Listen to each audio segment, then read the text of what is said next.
Tahun 1962. Dunia berdiri di ambang jurang. Amerika Serikat dan Uni Soviet, dua adidaya dengan ribuan hulu ledak nuklir, hampir saja menekan tombol pemusnah peradaban manusia.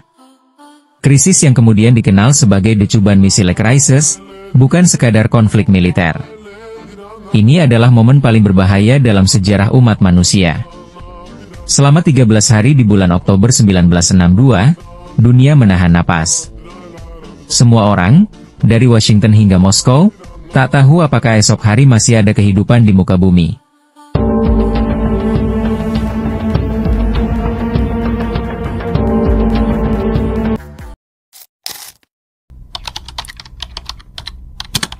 Untuk memahami krisis misil Kuba, kita harus kembali ke akhir Perang Dunia Kedua.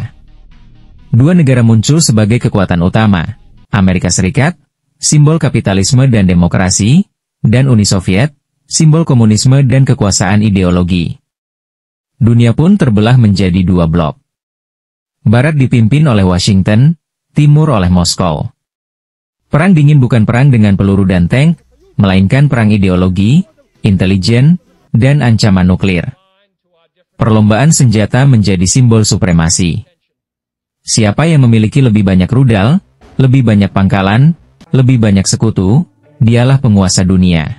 Tahun 1959, sebuah peristiwa kecil di Karibia mengubah semuanya. Seorang revolusioner muda bernama Fidel Castro menggulingkan diktator Fulgencio Batista di Kuba, pulau kecil hanya 150 km dari pantai Florida. Internacionalista. Así entiende nuestro pueblo sus deberes.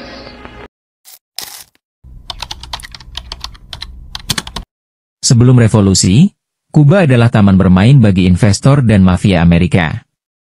Tapi setelah Castro berkuasa, ia menasionalisasi semua perusahaan asing, termasuk milik Amerika. Washington murka. Amerika memberlakukan embargo ekonomi total terhadap Kuba. Castro pun menoleh ke arah satu-satunya sekutu yang mau membantu, Uni Soviet. Disinilah api pertama konflik mulai menyala. Kuba menjadi pion baru di papan catur global. Amerika melihat Kuba bukan sekadar pulau, tapi ancaman langsung, karena hanya butuh waktu 5 menit bagi rudal dari Havana untuk mencapai Miami. He called me rash, imprudent, reckless, naive, and uninformed, but he called Lyndon an ignoramus. You think he's going to get down and work with him?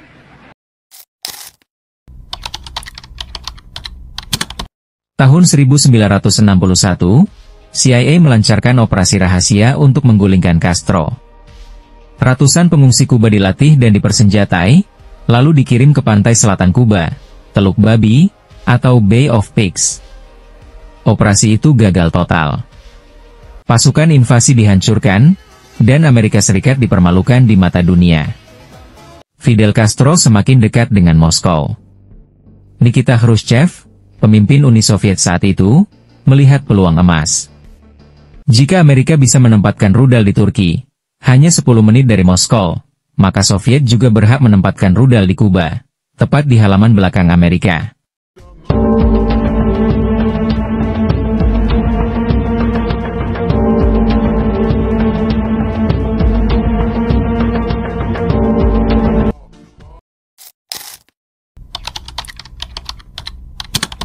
Tahun 1962, operasi rahasia diberi nama sandi, Anadir.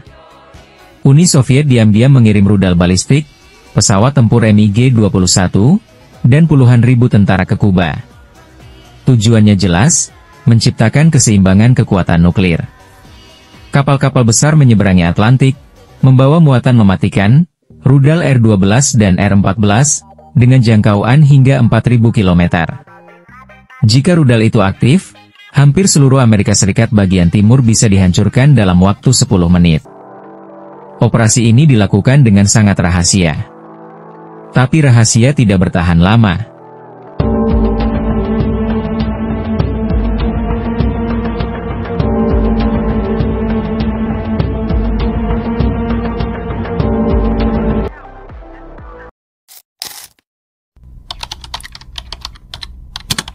Pada 14 Oktober 1962, Pesawat mata-mata U-2 milik Amerika terbang melintasi langit Kuba.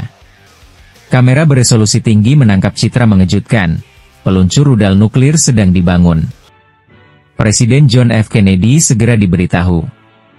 Di ruang oval, ketegangan memuncak.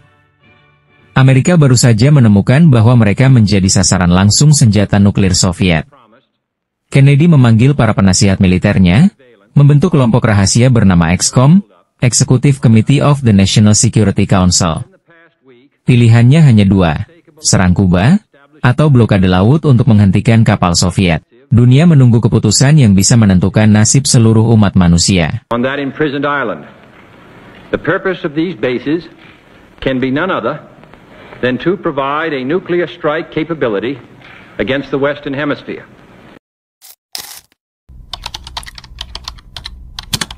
Pada 22 Oktober 1962, Kennedy muncul di televisi nasional. Dengan wajah tegas, ia mengumumkan, pemerintah ini akan memberlakukan karantina militer terhadap semua kapal Soviet yang menuju Kuba. Kata karantina digunakan agar tidak terdengar seperti perang. Tapi seluruh dunia tahu, ini adalah blokade militer penuh. Kapal-kapal perang Amerika berbaris di perairan Karibia. Di sisi lain, konvoi kapal Soviet mendekat, membawa rudal tambahan. Jarak antara dua armada itu hanya beberapa mil laut, dan semua bersenjata nuklir. Satu tembakan salah bisa memulai Perang Dunia III.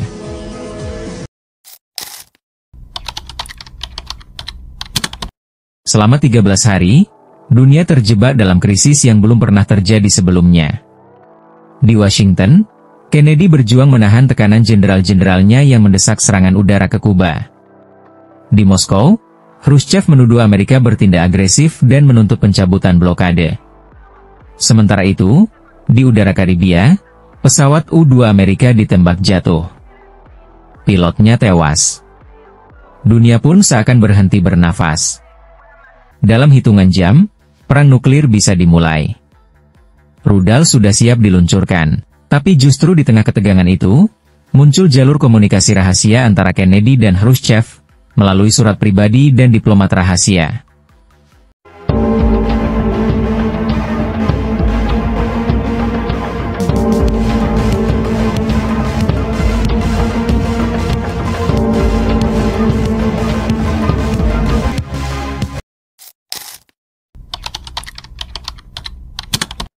Setelah negosiasi intens, kesepakatan akhirnya tercapai.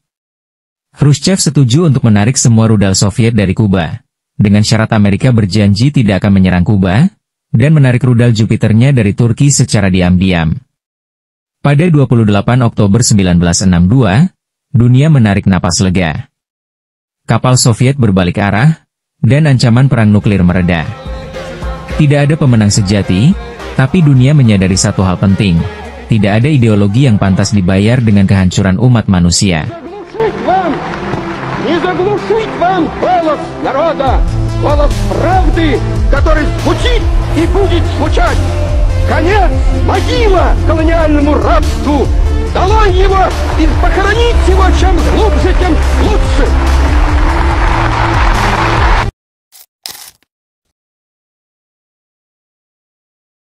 Krisis misil Kuba menjadi titik balik sejarah Perang Dingin. Setelah kejadian itu, Washington dan Moskow membentuk Hotline Moskow-Washington, saluran komunikasi langsung untuk mencegah salah paham di masa depan. Kennedy dan Khrushchev sama-sama sadar, perang nuklir tidak akan membawa kemenangan, hanya kehancuran. Dunia belajar arti penting diplomasi dan komunikasi. Krisis itu juga memperkuat posisi Fidel Castro, meski ia merasa dikhianati karena tidak dilibatkan dalam kesepakatan akhir. Namun yang pasti, sejak hari itu, manusia tahu betapa tipisnya batas antara kehidupan dan kehancuran total. Dalam 13 hari di Oktober 1962, dunia berdiri di tepi jurang, dan untuk pertama kalinya, kita semua sadar betapa berharganya kedamaian.